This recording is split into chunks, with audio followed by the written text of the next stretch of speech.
देश के बड़े रेड स्पॉट्स में से एक इंदौर यहाँ पर जरूर कोरोना संक्रमण काल में चुनौतीपूर्ण स्थिति में जरूर आया, लेकिन हमारे अपने इंदौर के डीएम जो कि कोरोना फाइटर की भूमिका में है, लगातार 24 घंटे जो हैं इंदौर की जनता को सुरक्षित करने के लिए, कोरोना काल को समाप्त करने के लिए कोरोना फाइटर की तरह लगातार कदम बढ़ा रहे हैं। हमारे साथ खुद मौजूद हैं इंदौर के डीएम श्री मनीष सिंह जी। सीधी बात करते हैं सर, सबसे पहले कोरोना फाइटर की आप भूमिका में है। 28 मार्च को जैसे ही आपने कलेक्टर की कुर्सी संभाली, पहला एक्शन प्लान क्या था जब आपको लगा कि पूरी तरह से चारों तरफ से घिरा था हमारा अपना इंदौर और उसे आपको बचाना था? स्वच्छ शहर था देश का, लिहाजा चुनौती थी। कैसे किया सर आपने सब कुछ? 28 तारीख को रात को ज्वाइन किया। सबसे पहले रात में मैंने सभी ऑफिसर्स की और डीन ये मेडिकल कॉलेज और CMHO इन सब के पुलिस अधिकारियों के साथ में बैठक ली और एक स्थिति को समझा। पूरा कुछ मालूम था मुझे पहले से, कुछ बारीकियों से समझा कि क्या तैयारियाँ चल रही हो, तैयारियों का स्टेटस अधिकारियों से मालूम पड़ा। अगले दिन मैं सभी प्रमुख जनप्रतिनिधियों से मिला या फ़ोन में बात की उनसे मैंने कि फील्ड का जो असली फीडबैक है वो जनप्रतिनिधि ही दे सकते हैं उसमें। जी। अगले दिन 29 तारीख को दोपहर तक मैंने उनसे मुलाकात की और कुछ से फ़ोन में बात की, फीडबैक लिया। सबसे बड़ी चुनौती जो मुझे समझ में आई थी उस समय कि हॉस्पिटल मैनेजमेंट बहुत इंपॉर्टेंट था। बड़ी संख्या में मरीज निकल रहे थे, स्पेशली जो माइनॉरिटी एरियाज थे हमारे चंदन नगर, खजराना और जयपुरा, रानीपुरा के, और बड़ी सीरियस हालत में थे सभी। ऐसा लग रहा था कि बहुत समय से ये लोग कोरोना से ग्रसित रहे होंगे बिल्कुल, और लास्ट स्टेज में आ रहे थे, जब सांस लेने में बिल्कुल लास्ट स्टेज आ जाती है। तो उनसे हॉस्पिटल मैनेजमेंट हम लोगों ने प्लान किया जनप्रतिनिधियों के साथ में बैठ के, सांसद जी से चर्चा करके, और उसमें ग्रीन, येलो और रेड में हम लोगों ने बाइफिकेट किया। येलो वो कैटेगरी थी जिसमें संभावित पेशेंट्स जो कोरोना पॉजिटिव नहीं आए थे उनको भेजना था। रेड जहाँ कोरोना का ट्रीटमेंट हो रहा था, जो उस समय केवल एक अस्पताल था यहाँ अरविंदो अस्पताल, और तीसरा ग्रीन था जिसमें कि 90% पेशेंट्स जो गैर कोरोना वाले थे या गैर कोरोना सिम्टम वाले थे उन लोगों के लिए रिजर्व रखना था। क्योंकि तब भी और आज भी 90% से अधिक मरीज जो है शहर में वो कोरोना से भिन्न सिम्टम्स वाले ही मरीज हैं सब। वो अस्पतालों में वर्गीकरण किया, पर अस्पताल भी ऑलमोस्ट उस समय 50% अस्पताल बंद हो चुके थे, और जो स्टेटस लिया था हम लोगों ने 50% जो अस्पताल खुले भी थे, वहाँ पर जो पैरामेडिक स्टाफ था या डॉक्टर्स थे वो बहुत डिमोरलाइज थे, आना बंद कर दिया था। क्योंकि बट नेचुरल है कि अगर एक इस प्रकार की हाईली कम्युनिकेबल इन्फेक्शियस डिजीज कोई है तो डॉक्टर्स को प्रिकॉशन चाहिए, बिल्कुल पैरामेडिक को प्रिकॉशन चाहिए, उनकी लाइफ की बात थी। पीपी किट्स अवेलेबल नहीं थे। पीपी किट का पहले ही गवर्नमेंट ने गवर्नमेंट लेवल से मैन्युफैक्चरिंग यहाँ इंदौर में चालू करा दी थी। बिल्कुल, उसका बहुत सपोर्ट मिला। हम लोगों ने बाहर से जहाँ जहाँ पीपी किट मिल सकती थी हम लोगों को, तो इमीडिएटली पीपी किट की बड़ी संख्या में आवश्यकता थी। तो दिल्ली से, हैदराबाद से, मुंबई से जहाँ भी पीपी किट मिली हम लोगों को वो उसको बुलाया और ग्रेजुअली अस्पताल कन्वर्ट करना शुरू किया। उस समय विशेष और गोकुलदास की बात चल रही थी, पहले उनको कन्वर्ट किया, ग्रेजुअली और आगे अस्पतालों कन्वर्ट करते गए। जो पैरामेडिक स्टाफ नहीं आ रहा था उनको फ़ोन लगवाया ऑफिस से। बहुत बड़ी एक्सरसाइज थी पूरी, जिसमें धीरे धीरे करके सभी डॉक्टर्स मोटिवेट हुए, सुरक्षा मिली उनको पीपी किट आने से, तो वो भी आना शुरू हो गए। पैरामेडिक भी इन्वॉल्व हुआ उसमें, और ग्रेजुअली आज बहुत कंफर्टेबल स्थिति में है कि सभी अस्पतालों में पैरामेडिक और डॉक्टर्स का एक माइंडसेट सेट हो चुका है। किस तरह की परिस्थितियों में किस प्रकार प्रिकॉशन के साथ में काम कर रहा है, कॉन्फिडेंस आ गया सभी में। तो वो हॉस्पिटल मैनेजमेंट सबसे बड़ी चुनौती जो उस समय हम लोगों ने की, और पैरेलली फील्ड को कंट्रोल करना था कि मरीज ना निकले, या जो मरीज होने वाले हैं, संभावित हैं, उनको जल्दी से जल्दी हम लोग अस्पतालों में ले आए ताकि गंभीरता ना आए मरीजों की। सेकंड, फिर वो बड़ा अभियान था जो आज तक हम लोग कर रहे हैं उसको। सर, जब आपने जिम्मेदारी संभाली, एक्शन प्लान को एग्जीक्यूट किया, उस समय पर सैंपलिंग और सर्वे का जो काम था वो इतना ज़्यादा प्रभावी नहीं था। आपने सबसे पहले आती सैंपलिंग का जो रेट था उसको बढ़ाया, सैंपलिंग के बाद जो रिजल्ट्स आने थे वो जल्दी आए, उसे लेकर आपने कोशिशें की। आज मौजूदा हालात क्या हैं सर इंदौर के, और आपको कैसे लगता है कि आने वाले दिनों में जो जनता अभी अपने घरों में कैद है, चार दीवारी में बंद है, जब लॉकडाउन से बाहर आएगी तो कैसे खुद को तैयार करे, और आपकी जो पूरी मेहनत है वो भी पूरी कारगर तरीके से उसका असर आने वाले दिनों में दिखाई दे, इसके लिए क्या कहेंगे आप? देखिए, जब हम ज्वाइन किए थे उस समय सैंपलिंग की 4 टीमें थी जी, और थोड़ा डिसोरिएंटेड भी थी, उनका भी मालूम नहीं था कहाँ जाना है, क्या करना है। पूरे शहर में हम लोगों ने 11 सेक्टर में बांटा। तो 11 सब डिविजनल क्षेत्र हैं जिसमें SDMs और CSPs रहते हैं पुलिस के। तो 11 में माननीय मुख्यमंत्री जी ने हम लोग एडिशनल ऑफिसर्स दिए राज्य प्रशासनिक सेवा के, तो हमें SDMs कम थे हमारे यहाँ, ADMs भी कुछ कम थे। तो गवर्नमेंट ने CM साहब के इंस्ट्रक्शन से सब टीमें पूरी की, और 11 हमारे सेक्टर्स में जो शहर बटा है वो 11 टीम सेक्टर्स में SDM और CSPs की टीम्स कंप्लीट हो गई। उन सबको हम लोगों ने सैम्पलिंग टीम डेडिकेटेड दी, जिससे कि सैम्पलिंग उनके हिसाब से जो क्षेत्र ऐसे थे जहाँ पर कि संभावित कोरोना पेशेंट्स हो सकते थे वहाँ सैम्पलिंग हो सके, उससे बहुत फायदा हुआ शहर को।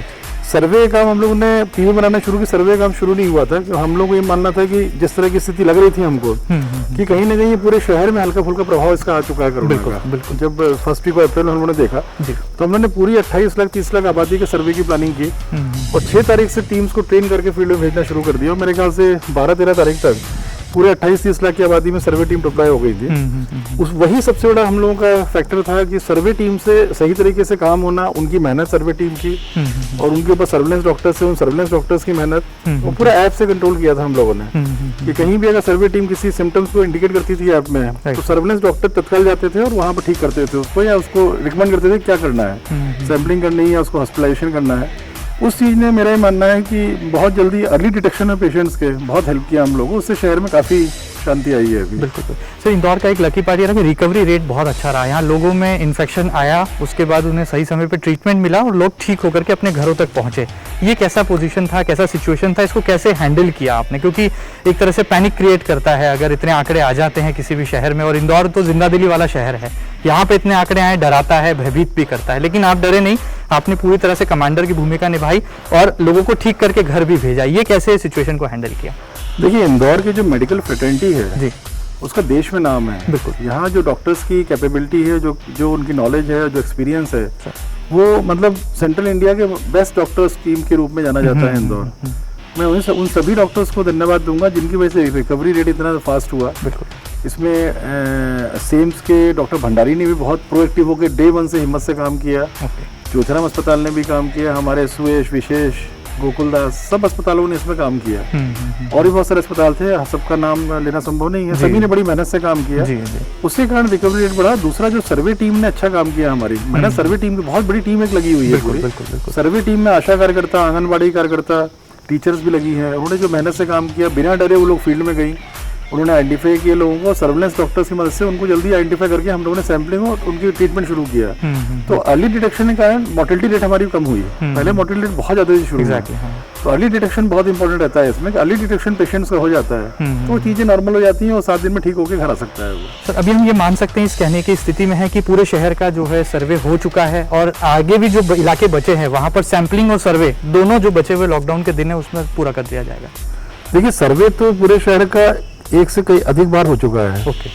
और क्योंकि हर घर में ये सपोज है कि 5वें से 7वें दिन ये टीम जाएगी है, कुछ जहाँ गैप्स हम लोग को मालूम पड़ते हैं, कहीं इतना बड़ा शहर है, कहीं ऐप के माध्यम से कंट्रोल कर रहे हैं, कुछ गैप आते हैं तो वो भी आइडेंटिफाई होते जा रहे हैं, उनको भी फिल करना है जहाँ सर्वे कुछ इशूज़ हैं। जी। पर पूरा सर्वे ऑलमोस्ट कवर हो गया है क्योंकि अब जिम्मेदारी फिक्स हो गई है एसडीएम्स की भी कि कहीं भी पेशेंट कोई आता है तो हम लोगों के थ्रू ही जाएगा, survey team, surveillance team SDM के थ्रू ही जाएगा। सीधे अस्पताल में नहीं पहुंचना चाहिए उसको कोविड के हॉस्पिटल में। तो 99% पेशेंट्स जो हम लोग कोविड हॉस्पिटल से जो डाटा डेली ले रहे हैं, तो 99% जो पेशेंट्स पहुंच रहे हैं वो हमारे ही द्वारा, टीम के द्वारा आइडेंटिफाई किए पहुंच रहे हैं। तो टीम की इफेक्टिवनेस थी, उसके कारण हम लोग सरप्राइज से बच रहे हैं। हम लोग को मालूम है कि फील्ड में कहाँ किस मोहल्ले में क्या उसकी हेल्थ है, पूरा अंदर की खबर मालूम है। तो जैसे सरप्राइज चंदन नगर ने दिया या खजराना ने दिया, नयापुरा ने दिया, मालूम ही नहीं था कि अंदर क्या हो रहा है, किस हद तक तबियत खराब है, वो चीज अब नहीं है। हम लोग को आइडिया है कहाँ आइडेंटिफिकेशन हो गया है। फिर भी कहीं कुछ जगह ऐसे आते हैं 2-3 दिन में एक आध केस आ जाता है जिसमें उस पेशेंट ने अपना ये मर्ज छुपाया और वो गंभीर हालत में आता है। तो उसमें भी लोगों को अवेयर करना है हम लोग कि आप जितनी जल्दी आइडेंटिफाई करेंगे, जितनी जल्दी सामने आएंगे और अपनी समस्या डॉक्टर्स को बतलाएंगे, ट्रीटमेंट लेंगे, उतनी जल्दी ठीक होंगे। अब तो लोगों में अवेयरनेस आ भी गई है और लोग पूरा कोऑपरेट कर रहे हैं। सर, पहले कंटेनमेंट एरिया में इजाफा हुआ, अब कई सारे कंटेनमेंट एरियाज कम भी हो रहे हैं, लेकिन कई ऐसे नए क्षेत्र हैं जो कि जुड़ते जा रहे हैं, खासतौर पर वो पुराना इंदौर का इलाका जो सघन है, जहां पर बहुत डेंसिटी है पॉपुलेशन की। तो ये कितना चैलेंजिंग है और इसको कैसे हम कोप अप करेंगे, इससे कब बाहर आएंगे, क्या उम्मीदें आपको लगती हैं? देखिए, जब हम लोगों ने 10-12 अप्रैल या 15 अप्रैल तक सैम्पलिंग इंटेंसिव की थी तो 85 में से 68 to 70 वार्ड्स में केसेस आए थे। इसका मतलब ये स्पष्ट था कि कहीं ना कहीं ये फरवरी-मार्च में ऑलमोस्ट इसका असर पूरे शहर में जा चुका है, सभी वार्ड्स में जा चुका है। इसीलिए हम लोगों ने 6 अप्रैल के बाद 100% वार्ड्स की 100% पॉपुलेशन पर सर्वे टीमें लगाई थी। ये मानते हुए कि ये सीमित 3-4 क्लस्टर्स में नहीं है, पूरे शहर में कहीं ना कहीं गया है। ये कंटेनमेंट एरिया बने बहुत, पर उसके बाद जो प्रोटोकॉल है उस प्रोटोकॉल को फॉलो करके हम लोग 40-50 कंटेनमेंट एरिया डिनोटिफाई कर भी दिया है। अब ये जो एरिया कम हो रहे हैं, हम लोग कुछ नए भी जुड़ रहे हैं, पर जो कम होने की संख्या ज्यादा है और जुड़ने की संख्या कम है। बिल्कुल। और क्योंकि अधिकांश हमारे बड़े कुछ पॉकेट्स हैं उसी में से आ रहे हैं, तो उन बड़े पॉकेट्स को रीडिफाइन करके हम लोग जब भी शहर खोलना शुरू करेंगे, एकदम शहर नहीं खुलेगा, ये ग्रेजुअली खुलेगा। तो जब ग्रेजुअली खोलना शुरू करेंगे तो मेजर जो पॉकेट्स रहेंगे 7, 8, 10 या 15, 20 जो भी रहेंगे वो उनको हम लोगों ने वर्किंग कर रहे हैं। वो एरिया हमारे कंटेनमेंट जोन को नोटिफाई कर देंगे। ओके, उससे पूरा अंदर बाहर जाना बंद रहेगा, उन एरिया से पूरा रिस्ट्रिक्शंस रहेंगे। बाकी एरिया को धीरे धीरे हम लोग डिनोटिफाई खोलना शुरू करेंगे। बिल्कुल ठीक बात है। चलिए सर, उम्मीद कही जा सकती है कि आने वाले दिनों में इंदौर फिर अपनी रफ्तार पकड़ेगा। सर, इंदौर की जनता ये भी जानना चाहती है कि आप कोरोना फाइटर की भूमिका में है। पहले दिन से जब से आपने जिम्मेदारी संभाली है, इंदौर को बचाने की जो मुहिम है उसमें सबसे सकारात्मक और ठोस कदम आपने उठाए, कई कड़े फैसले भी लिए हैं। 24 घंटे सर कैसे बीत रहे हैं इन दिनों? परिवार से दूर है, प्रशासनिक जिम्मेदारी और कप्तान की भूमिका में है। ऐसे में 24 घंटे कैसे शुरू होते हैं? सुबह से बैठकों का क्रम शुरू होता है, देर रात तक जो है लगातार दौरे चलते हैं, खासतौर पर मॉनिटरिंग जो है बहुत सशक्त है। तो कैसे इंदौर कलेक्टर साहब काम कर रहे हैं इन दिनों? देखिए, सबसे ज़्यादा तो मैं एक तो ये बोलना चाहूँगा कि ये जो शहर थोड़ा सुधरा है, आज नियंत्रण में आया है, जी जी, इसमें बहुत बड़ी भूमिका जनप्रतिनिधियों की भी है, क्योंकि स्ट्रिक्ट लॉकडाउन किया था हम लोगों ने जी, और केवल दवाई की दुकानें खोली हुई थी। और उसमें उस कंडीशन में करीबन 2.5 लाख जो आबादी है, हमारी परिवार है, गरीब परिवार है, 2 से 2.5 लाख, उनको पूरा फ्री राशन डिस्ट्रीब्यूशन का काम, क्योंकि वो उन लोगों को फ्री राशन नहीं पहुंचता घर पे, तो वो फिर लॉकडाउन पालन नहीं करते। वो काम जो जनप्रतिनिधियों की डाउन द लाइन टीम थी, उन लोगों ने बहुत बखूबी किया। लगभग मेरा आकलन ये है कि 60 से 70 करोड़ का जो अनाज है वो जन से समाजसेवी संगठनों के माध्यम से, सक्षम लोगों के माध्यम से, कुछ हम लोगों ने अपने संपर्कों से किया, कुछ नगर निगम ने कंट्रीब्यूशन दिया 5-7 करोड़ का, कुछ गवर्नमेंट से पैसा मिला, उससे कंट्रीब्यूशन दिया हम लोगों ने। तो ह्यूज जो डिस्ट्रीब्यूशन हुआ है एक्चुअल नीडी लोगों को, इसी कारण लॉकडाउन सफल हुआ है। और लॉकडाउन सफल हुआ है इसीलिए शहर इतनी तेजी से रिकवर किया है। इसको रिकवर करने में सबसे बड़ी भूमिका में एक आम जनता का है कि उन्होंने समझा बात को और प्रशासन की, जनप्रतिनिधियों की बात सुनी।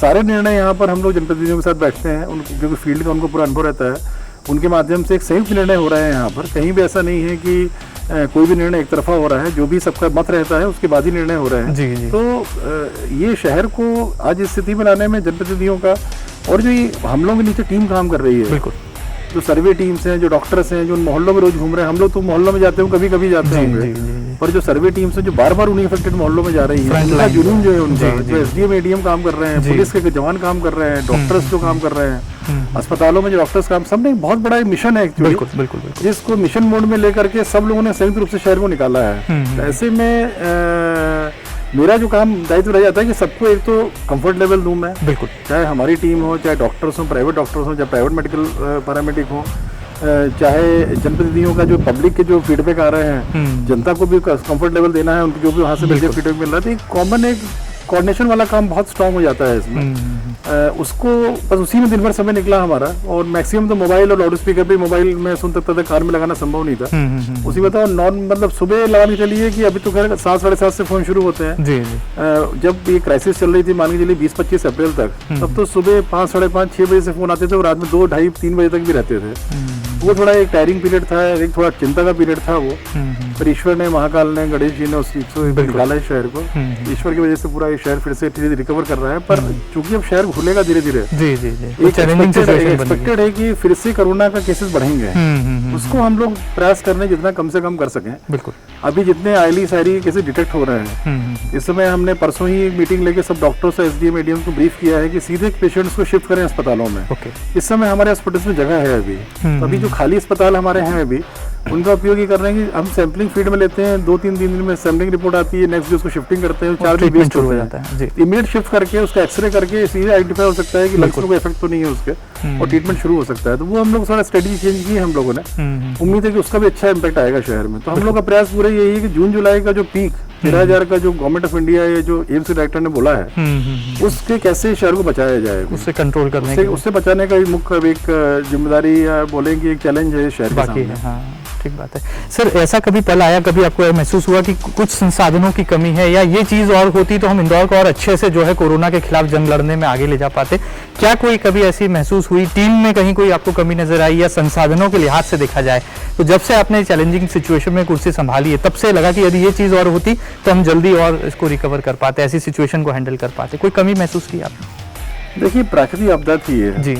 प्राकृतिक आपदा से मानव संसाधन की जहाँ तक बात करेंगे आप, जो आप बात कर रहे हैं मानव संसाधनों की बात कर रहे हैं, चाहे मैन पावर रिसोर्स हो, चाहे अन्य इंफ्रास्ट्रक्चर सपोर्ट हो, उसमें तो मुझे नहीं लगता है कहीं कोई कमी रही है। जो भी हम लोगों ने मांगा, माननीय मुख्यमंत्री जी ने पूरा उस समय रेगुलर डेली मॉनिटरिंग कर रहे थे, दिन में 2-2 3-3 बार फोन सब जगह जाते थे सीएम साहब के। जी।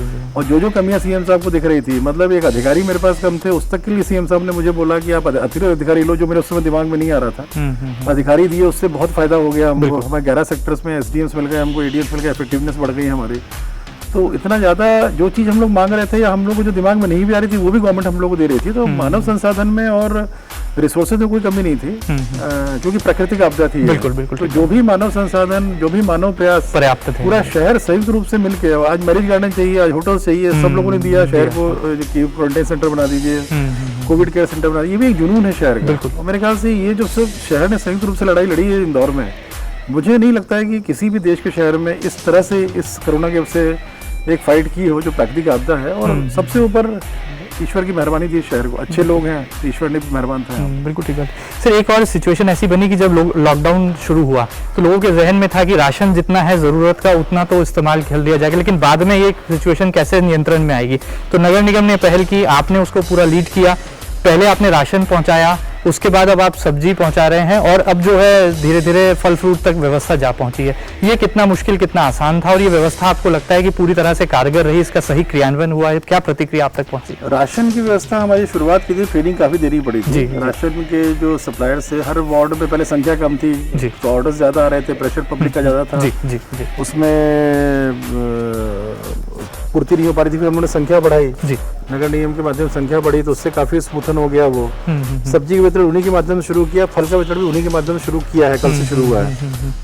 सब्जी और फल के मामले में मुझे थोड़ा शक है कि जिस तरह से किराना सप्लायर्स किराना का सामान अच्छे से सप्लाई कर रहे हैं, ठीक बात है, हाँ, उस जुनून से वो लोग सब्जी का या फल का कर पा रहे हैं, ये मुझे थोड़ा शक है। जो मुझे फीडबैक है शहर का, कि कहीं ना कहीं बहुत अच्छी क्वालिटी की सब्जी ये लोग दे रहे हैं। मेरी सब्जी जो विक्रेता हैं, जो लोग सेंटर चला रहे हैं, उनसे बात हुई, क्या क्या आइटम्स डाल रहे हैं। तो उनका कहना है कि हम वैरायटी चेंज भी कर रहे हैं, सब कर रहे हैं, बस हम जो किराना सप्लायर्स को ऑर्डर लेना चाहिए घर वालों से, कहीं ना कहीं मुझे उसमें कमी दिख रही है। तो सब्जी के मामले में जरूर अभी उतना सेटिस्फैक्ट्री रिजल्ट्स मैं नहीं बोलूँगा, पर फिर भी जितना हो सकता है कर रहे हैं। उसमें हल्का सा चेंज कर रहे हैं ताकि सभी घर वाले सब्जी का ऑर्डर कर सके। कहीं ना कहीं पेनिट्रेशन हर घर में नहीं जा पा रहा है सब्जी का, तो उसको इम्प्रूव करने का प्रयास कर रहे हैं हम लोग। सर, आने वाले दिनों के लिए कितना तैयार हैं आप? जिस तरह से WHO का अनुमान है, एम्स की जो रिपोर्ट है, उस स्थिति में इंदौर से क्या अपेक्षा होगी डीएम होने के नाते, कि इंदौर की जनता भी इस तरह से जागरूक हो जाए कि आने वाला जो चैलेंज है, जो चुनौतीपूर्ण समय जून और जुलाई का कहा जा रहा है, कि हम पूरी स्थिति पर न केवल नियंत्रण बनाकर रखें,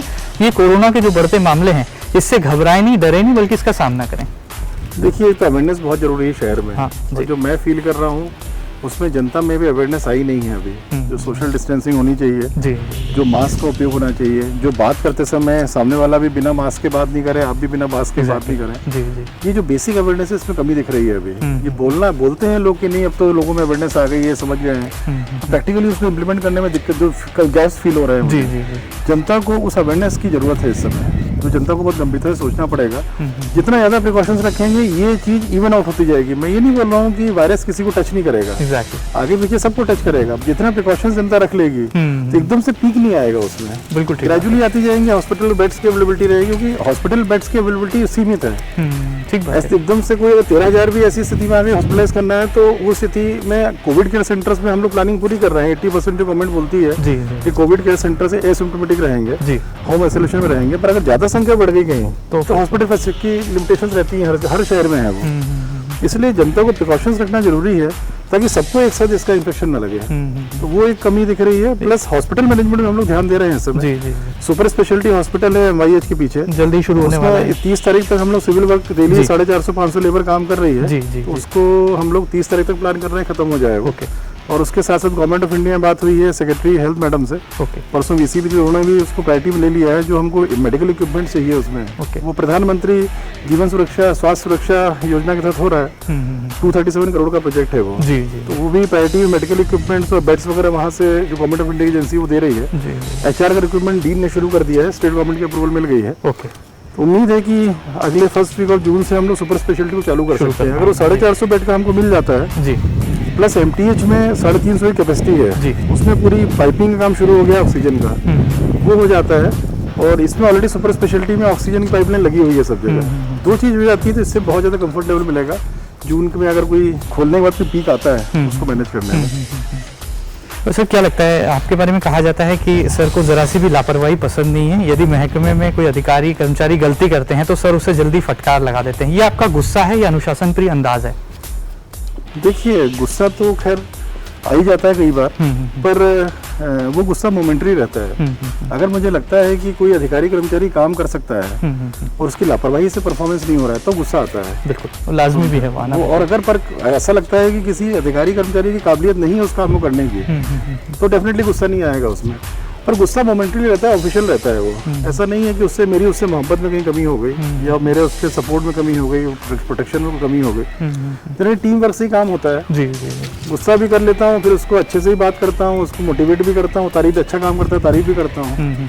क्योंकि इस समय सरकारी अधिकारी कर्मचारियों का दायित्व बहुत महत्वपूर्ण है और करना चाहिए जनता के लिए। आज सब लोग नौकरी कर रहे हैं आम जन के लिए। जब जनप्रतिनिधि की उनकी टीम इतनी जम के भिड़ी है, सबने जान पे खेल करके उस समय पीक समय में सब मोहल्लों में गए, बांटा सब कुछ किया, तो सरकारी अधिकारी कर्मचारियों को भी काम करना चाहिए। सर सरकार बहुत संवेदनशील है, इंदौर के मामले में तो जरूर जो है सरकार की संवेदनशीलता दिखाई भी देती है। मुख्यमंत्री शिवराज सिंह चौहान भी कई बार अपने सोशल मीडिया लाइव के दौरान जनता से अपील भी कर चुके हैं। कितनी बार आपसे सर रिपोर्टिंग लेते हैं मुख्यमंत्री शिवराज सिंह चौहान? इंदौर को लेकर बहुत चिंतित नजर आते हैं। न केवल मुझसे, जितने जनप्रतिनिधि हैं यहाँ पर, जी जी जी, सभी के पास, या जो प्रमुख हैं, जो धर्मगुरु हैं, जो प्रमुख व्यक्ति हैं, मीडिया के सीनियर लोग हैं, तो जो मुझे जानकारी मिलती है, सीएम साहब को निरंतर फोन सब जगह जाते हैं, सब जगह से फीडबैक जाता है। प्लस एक माननीय मुख्यमंत्री जी, कोई भी मुख्यमंत्री रहता है उनका अलग एक तंत्र भी रहता है, और सीएम साहब का चूंकि फील्ड में बहुत पकड़ है जी, तो उनका एक अलग तंत्र भी होगा पूरा। बिल्कुल। पर हाँ, हम लोग पास भी नियमित फोन आते हैं। शुरू में तो डेली दिन में 2-3 बार फोन आते थे, कोई कमी तो नहीं है, कैसा चल रहा है, क्या कहीं कोई कमी हो तो बदलाव। और मेरे ख्याल से जो स्टेट गवर्नमेंट का इतना सपोर्ट रहा है इंदौर को, सीएम साहब का इतना सपोर्ट रहा, उसी की बदौलत सारी व्यवस्थाएं ठीक रही, उसी की बदौलत सतर्कता रही इस अधिकारी कर्मचारियों में यहाँ पर, और उससे बहुत फर्क पड़ा। बहुत बहुत पर्सनली माइक्रो लेवल में सीएम साहब ने ध्यान दिया इंदौर के लिए। नहीं तो इंदौर बड़ा रिस्की स्टेज में था जी, जिस दिशा में बॉम्बे चला गया कि हॉस्पिटल में बेड नहीं मिल रहे हैं, लार्ज स्केल डेथ्स हो रही हैं। मिनी मुंबई भी उसी दिशा में था, लेकिन उसे नियंत्रित, इंदौर भी उसी दिशा में जा सकता था। सर आपका जो लाइफ स्टाइल है उसको देख करके लगता है कि आप बहुत हेल्थ को लेके कॉन्शियस भी हैं, अवेयर भी हैं, और लोगों को अवेयर भी करते हैं लगातार। आपको देखा गया है, फील्ड में देखा गया है, मास्क आप हमेशा रखते हैं, सैनिटाइजर आपकी जेब में रहता है, स्टाफ को भी सोशल डिस्टेंसिंग के पाठ पढ़ाते हैं, मीडिया से लेकर अफसर और कर्मचारियों तक सिखाते हैं। परिवार को इन दिनों सर कितना मिस कर रहे हैं? क्योंकि एक तरह से कहा जा सकता है कि आप भी क्वारंटाइन ही हैं, परिवार से दूर ही हैं इस कोरोना संक्रमण काल में। परिवार तो खैर परिवार होता है, वो तो जान रहती है अपनी, और बात होती रहती है फोन पे। और पर अब मकान खाली हो, घर खाली हो गया जी, तो मैं कुछ 8-10 दिन में प्रयास कर रहा हूँ शिफ्ट हो जाए। पर ऑफकोर्स मुझे इसी में रेजिडेंसी में रहना पड़ेगा मुझे, पर ये परिवार साथ में रहेगा, कभी घर का खाना मिल जाएगा, रेजिडेंसी का खाना खा के बड़ा उब जाता है आदमी। तो परिवार यहाँ आ जाएगा तो डेफिनेटली थोड़ी ताकत रहती है। ठीक बात है। चलिए, यही कोरोना फाइटर का जज्बा है, और शायद यही जो जज्बा है वो इंदौर को एक दिन कोरोना के खिलाफ जंग में जीत दिलाएगा। और जिस तरह से हम आज गर्व से कहते हैं कि इंदौर स्वच्छता के नंबर 1 है, उसका भी कहीं ना कहीं प्रशासनिक बड़ा जो क्रेडिट है वो मनीष सिंह साहब को ही जाता है। और आने वाले दिनों में हम सेहत के मामले में भी इसी तरह का क्रेडिट जो है जिला प्रशासन को देंगे। सर, इंदौर की जनता के लिए क्या खास संदेश होगा जाते जाते? आपने बहुत समय हमें दिया है, पूरी वर्किंग हमने आपकी ऑब्जर्व की है। इंदौर की जनता भी लगातार देख रही है कि 24 घंटे 7 दिन डीएम मनीष सिंह साहब फील्ड में है, जनता को हर मामले में जागरूक कर रहे हैं, लॉकडाउन का 100% पालन हो ये पाठ पढ़ा रहे हैं। आने वाले दिनों के लिए क्या तैयार रहे इंदौर, और क्या संदेश है इंदौर के सम्मानीय कलेक्टर श्री मनीष सिंह साहब का? देखिए, इंदौर की जनता को मैं यही बोलना चाहूँगा कि जो इंदौर की जनता ने संयम रखा है, घर में रही है। हमें मालूम है कि जनता बहुत तकलीफ में है, घर के अंदर बैठे रहना किसी को सही लगता है जी। और जब जनता को मालूम पड़ता है लॉकडाउन बढ़ रहा है, जनता में थोड़ा दुख भी आता है और थोड़ा नाराजगी भी आती है हम लोगों के प्रति। बिल्कुल। पर जो भी निर्णय प्रशासन कर रहा है वो जानते हुए कर रहा है कि जनता को किस प्रकार से तकलीफ में घर में है, और जो बेस्ट है उसके लिए, जनता के लिए, किसी परिवार के लिए, किसी व्यक्ति विशेष के लिए जो बेस्ट है हम लोग वही कर रहे हैं। हम लोग की मंशा भी है कि जल्दी से जल्दी लॉकडाउन खुले ही है, पर वो अभी नहीं एकदम से कर सकते हैं। कि अभी इंडस्ट्रियल एक्टिविटी को पिकअप कर रहे हैं, जो इकोनॉमी के लिए बहुत जरूरी है। कि जनता जब भी निकलेगी तो इकोनॉमिक एक्टिविटीज़ को चलते रहना चाहिए। इंडस्ट्रियल एक्टिविटीज़ को हम लोग अगले 15 दिन में काफ़ी पिकअप करने वाले हैं यहाँ पर, और ग्रामीण एरिया 29 गाँव काफ़ी हम लोगों ने खोल दिए हैं। जनता को संदेश देंगे कि अभी जो भी प्रशासन कर रहा है, जानते हुए कर रहा है कि जनता घर में बहुत ज़्यादा उब चुकी है, पर कुछ दिन संयम की बात है। आप जनता खुद ही फील कर रही है कि शहर बहुत नियंत्रण में है, और ये हम लोग को ही मालूम है कि जनता क्या भावनाएं है अंदर घर में। और जब भी लॉकडाउन बढ़ने की बात होती है जनता नाराज भी होती है प्रशासन पे उसमें, पर आने वाला समय अच्छा रहेगा। जून जुलाई का पीक बचाना है और जो सुरक्षात्मक कदम हम लोग दे रहे हैं, मैंने आदेश भी जारी किया था 3 पेज का, क्या क्या सावधानियां बरतनी चाहिए उनको सबको ध्यान से पढ़ें उसको और उसको ग्राह्य करें उसको। घर के अंदर कोई बाहर से चीज जा रही है उसमें क्या सुरक्षा रखनी, मास्क बहुत इंपॉर्टेंट है, हमेशा सैनिटाइजर जेब में रखना चाहिए, वो भी ऊपर की जेब में रखें ज़्यादा बेहतर है। नीचे रखते हैं तो कोई अगर हाथ में लगा तो नीचे जेब में आपके वायरस कर सकता है। ये सब प्रिकॉशन, इसके लिए जो भी प्रिकॉशन हम लोग कर रहे हैं जनता को ध्यान से देखना चाहिए ताकि एकदम से संख्या ना बढ़े पेशेंट्स की। बिल्कुल, वो बहुत जरूरी है। चलिए सर, बहुत बहुत शुक्रिया, आपने जो है इतने कठिन समय में अपने व्यस्ततम शेड्यूल में से भी जो है एमपी न्यूज़ को समय दिया और लगातार इंदौर की जनता के नाम एक बड़ा पैगाम दिया है। बहरहाल सर ने जिस तरह से कहा है कि आज संयम आप बरतिए, क्योंकि आने वाला जो कल है वो उम्मीदों का एक नया उजाला लेकर आएगा और कोरोना के खिलाफ हम 100% जंग भी जीतेंगे और इंदौर को सेहतमंद भी बनाएंगे। आप अपने घरों में रहें, फिलहाल लॉकडाउन का 100% पालन करें। जब लॉकडाउन खुल भी जाए तो जो जिला प्रशासन के तमाम दिशा निर्देश हैं, जो नए नियम कानून हैं, उनका जो है पूरी तरह से पालन करें। खुद को भी सुरक्षित रखें, समाज को भी सुरक्षित बनाएं, जागरूक रहें और आने वाले कल के लिए इंदौर को सेहतमंद बनाने का जो बड़ा संकल्प है उससे जरूर यहां पर लें। फिलहाल वीडियो जर्नलिस्ट अरुण यादव के साथ महेंद्र सिंह, एमपी न्यूज, इंदौर।